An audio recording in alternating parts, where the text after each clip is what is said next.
To understand the myth of the Centaur, we will explore first the hidden meaning of the famous Lapis Lazuli. While the blue gemstone was famously used by Egyptians, Greeks, Mesopotamians, and Chinese alike for cosmetics, jewelry, and even construction, the name for Lapis Lazuli was in fact a mushroom epithet, only being associated with the gemstone later on through misunderstandings.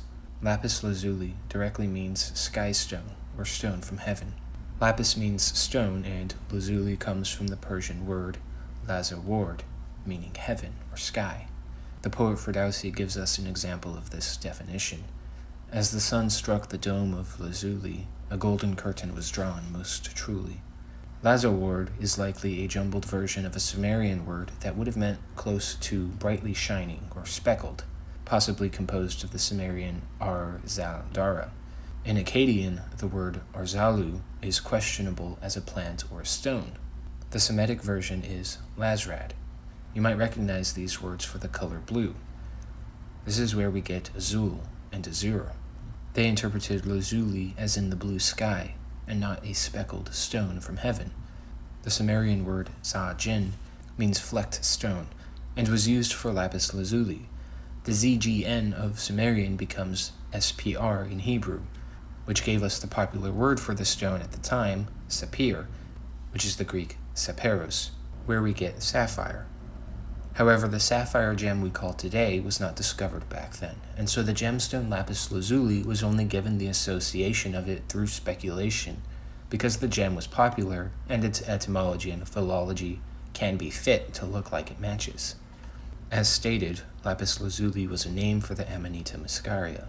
Its definition of spotted or speckled stone from heaven now makes more sense in context of its religious use. In Exodus chapter 24, verse 10, "And saw the God of Israel. Under his feet was something like a pavement made of lapis lazuli, as bright blue as the sky." Right after the commandments are given on stone, the only stone mentioned being the lapis lazuli, the Hebrew sapphire, in Exodus chapter 24, verse 12, "Come up to me on the mountain and wait there, that I may give you the tablets of stone, with the law and the commandment, which I have written for their instruction." In Ezekiel chapter 1:26, above the expanse over their heads was something like a throne, resembling a sapphire stone. Above the shape of the throne was a figure of human appearance. Again, sapphire translating to lapis lazuli, which God's throne is made from, or at least resembles. So not only are the commandments using this epithet of the mushroom, but so is God's very throne. In the New Testament, we actually get a play on words in the form of the character Lazarus. Lazarus is the Greek version of Eleazar. He was a scabby, ulcerous man. The code here is that the warts of the mushroom reminded them of leprosy and other skin conditions. Lazarus is a play on that Semitic word, lazrad, for lazuli. His name being chosen as a leprous character was no coincidence. The speckles of the lapis lazuli were originally meant for the remnants of the universal veil, and this is where we enter the semi-historical, legendary tribe of ancient Thessaly, called the Lapiths. They were skilled horsemen residing in the mountain of Pelion and the Pholoy oak forest, a unique ecosystem in the Balkan Peninsula, and of course, the oak tree is mycorrhizal with the Amanita. And this is where the earliest Centaur myths have been traced back to. The Lapiths were said to descend from Apollo, and from his son Lapithes, and his brother Centaurus. Another origin story has the Centaurs from the king of the Lapiths, Ixion, who was punished by Zeus for trying to seduce Hera. By fooling Ixion into laying with the cloud nymph Nephili, she gave birth to the first Centaur.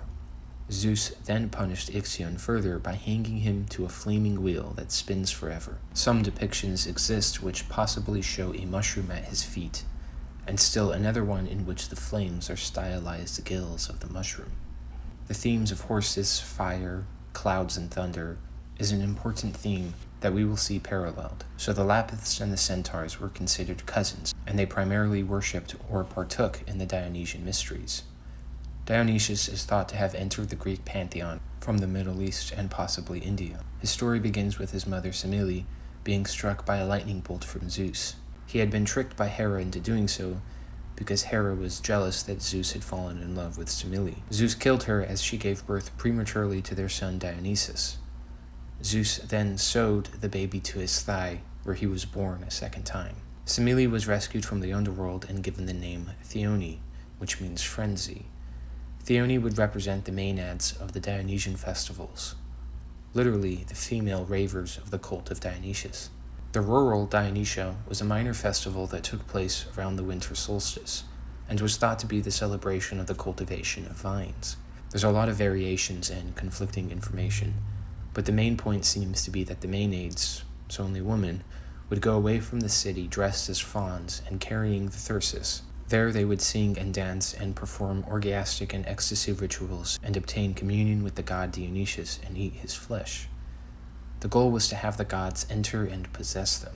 We will explore this more in a future video, but the idea seems to be a ritual festival of women collecting the amanita mushrooms and eating them. I imagine they collected enough to be used for the spring festival as well. In this case, they probably made a wine from the mushrooms. Near the spring equinox, about 3 months after the city Dionysia took place, this was the main festival with plays and competitions, sacrifices, and more. So Dionysius is this rising and dying god who came from a lightning bolt, whose symbol is a pine tree, and whose followers wear deerskins. His rituals involved a cultivation of some intoxicant, and then the revelry by eating the flesh representative of Dionysius. The drink was called ambrosia, which means immortality. We see similar words in John chapter 56:58. He who eats my flesh and drinks my blood abides in me, and I in him. As the living Father sent me, and I live because of the Father, so he who feeds on me will live because of me. This is the bread which came down from heaven, not as your fathers ate the manna and are dead. He who eats this bread will live forever. To return to the Centaur myth, their most famous story comes from a wedding that took place with the Lapiths. They crashed the party, having been drunk on the Dionysian ambrosia, and were duly slain. In India, there is a similar creature to the Centaur, the Kanara, who are half human, half bird, and sometimes half horse servants of the Gandharvas, a class of celestial beings often referred to as the physicians of the gods. The Kanaras are known mostly for playing music. Agni is the Hindu god of fire, created by Indra with a lightning bolt. Indra is often compared to Zeus in many ways, and in fact it is believed they share the same Proto-Indo-European roots. The themes of lightning and fire around the presence of Zeus, Indra, and the god of Yahwism are no coincidence in relation to the presence of the Amanita, which was thought to be spawned directly from thunder, and with a fiery red cap, the consumption of it would certainly spark a flame in the spirit. In Exodus chapter 24, on that same mountain we saw him receive the commandments. When Moses went up on the mountain, the cloud covered it, and the glory of the Lord settled on Mount Sinai. For 6 days the cloud covered the mountain, and on the 7th day the Lord called to Moses from within the cloud. To the Israelites, the glory of the Lord looked like a consuming fire on top of the mountain. Then Moses entered the cloud as he went on up the mountain, and he stayed on the mountain 40 days and 40 nights. And now we enter the horse, a sacred animal in the Rig Veda. Indra, Soma, and Agni are all called horses along with several other gods. In the hymn of horses, when you whinnied for the first time, as you were born coming forth from the ocean or from the celestial source, with the wings of an eagle and the 4 legs of an antelope, that, swift runner, was your great and awesome birth. Yama gave him and Trita harnessed him. Indra was the first to mount him, and Gandharva grasped his reins. You gods fashioned the horse out of the sun. Swift runner, you are Yama, you are Aditya, you are Trita, through the hidden design. You are like and not like Soma. They say you have 3 bonds in the sky. They say you have 3 bonds in the sky, 3 in the waters, and 3 within the ocean. And to me you appear, swift runner, like Varuna, that is said to be your highest birth. These are the places where they rubbed you down when you were victorious. Here are the marks where you put down your hooves. Here I saw your lucky reins, which the guardians of the order keep safely. From afar, in my heart, I recognized your soul, the bird flying below the sky. I saw your winged head snorting, on the dustless paths easy to travel. Here I saw your highest form, eager for nourishment in the place of the cow. As soon as a mortal gets the food that you enjoy, the great devourer of plants awakens him. The chariot follows you, swift runner. The young man follows, the cow follows, the love of young girls follow. The troops follow your friendship, the gods entrusted virile power to you. His mane is golden, his feet are bronze. He is swift as thought, faster than Indra. The gods have come to eat the oblation of the one who was the first to mount the swift runner. The celestial coursers, reveling in their strength, fly in a line like wild geese, the ends held back while the middle surges forward, and the horses reach the race course of the sky. Your body flies, swift runner. Your spirit rushes like wind. Your mane, spread in many directions, flickers and jumps about in the forests. The racehorse has come to the slaughter, pondering with his heart turned to the gods. The goat, his kin, is led in front. Behind come the poets, the singers. The swift runner has come to the highest dwelling place, to his father and mother. May he go to the gods today and be most welcome, and then ask for the things that the worshipper wishes for. While the themes of bird must be handled in its own video, it is important and relates to the Amanita myths. But the horse is praised and consecrated to the gods in the Rig Veda. It features in ceremonial and festival races and is sacrificed as an offering to the gods. And then it is lamented. Agni is a firebird and the sacrificial fire god counterpart to Soma, who is the sacrificial drink. Soma is both a god and the drink of immortality, the Amrita and ambrosia, the drink of the gods. Soma has been identified as the Amanita muscaria famously by Gordon Wasson with much support, so I will not go into Soma in depth today, other than its parallel to Dionysius and Apollo, two sons of Zeus. Apollo is the god of the sun, whose chariot is pulled by horses and represents logic, order, cultured living, and prudence. Dionysius represents dance, pleasure, chaos, wild nature, intoxication, and instincts. The Greeks did not consider them opposites, but this dichotomy is widespread. Apollonian and Dionysian have become terms to describe that very chaos-order duality which seems to ring true. Although he was not the one to coin the term, Nietzsche was the most famous to speak of it. Much will have been gained for aesthetics once we have succeeded in apprehending directly, rather than merely ascertaining, that art owes its continuous evolution to the Apollonian-Dionysian duality, even as the propagation of the species depends on the duality of the sexes, their constant conflicts and periodic acts of reconciliation. I have borrowed my adjectives from the Greeks, who developed their mystical doctrines of art through plausible embodiments, not through purely conceptual means. It is by those two art-sponsoring deities, Apollo and Dionysius, that we are made to recognize the tremendous split, as regards both origins and objectives, between the plastic Apollonian arts and the non-visual art of music inspired by Dionysius.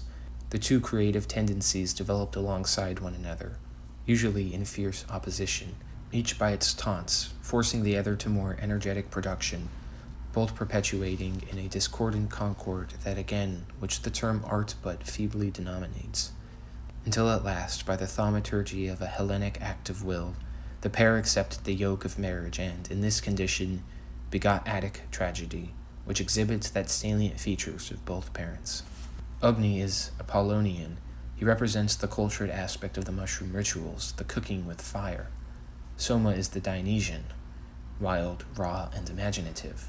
Apollo, too, is associated with the Amanita, but again, that must be handled in another video. Abstracted as a psychological duality, the origins are rooted in mushroom cults. There were two main schools of thought, it seems.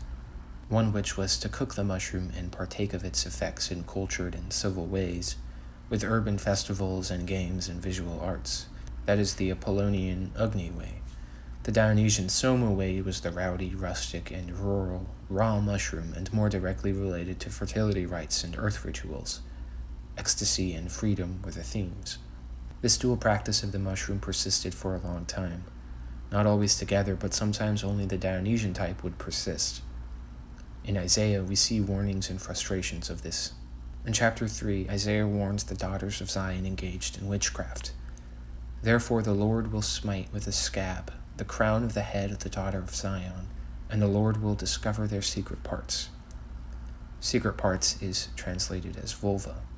So this verse is saying that their heads will be scabby and their private parts revealed, referring to the scabbiness of the Amanita we saw at the beginning, and perhaps the orgiastic rituals associated with the Amanita rituals. In Isaiah chapter 5, the vineyard of the Lord Almighty is the nation of Israel, and the people of Judah are the vines he delighted in. And he looked for justice, but saw oppression. The Hebrew word here for oppression is thought to mean a scab, but is translated as oppression to try to make more sense of the line. But the words used for justice and oppression are actually a pun. The reward he wanted was justice. In Hebrew, this is mishpat, but what he got was a mushroom, which is mishpak. He ended up getting fungus, the scabby one, the amanita. It is the nature of these mystery cults that they should come in and out of fashion, with new ideas and interpretations and practices. The amanita is a myth maker. From its capricious biology to its profound experience, those who ate it would come back with wild stories and art. Later on, inspired by those fantastical tales, would develop an esoteric knowledge as they tried to grasp what was truly meant by their predecessors. Perhaps nowhere is more obvious than the end goal of the alchemists, the romanticized and legendary philosopher's stone, the Lapis Philosophorum. So we ask again, what is the role of horses in all of this myth-making, of which a great many gods are associated closely with? The answer can most easily be found in our modern equivalent to the horse, the car. While we are missing the organic companionship and living aspect of the majestic horse, the treatment is the same. From anthropomorphizing the car, the adrenaline and freedom of riding, a place and symbol of partying, to its sign of status, and most relevant to our study, its ability to take you safely and swiftly to the drug dealer. In older days, this was your mountain and forests, to search for the ambrosia, the immortal flesh of the gods, the spotted stone from heaven, the Lapis Lazuli. The horse, then, truly was the charioteer of the gods, and man's close companion that brought him to incomprehensible religious ecstasy. Thanks for watching.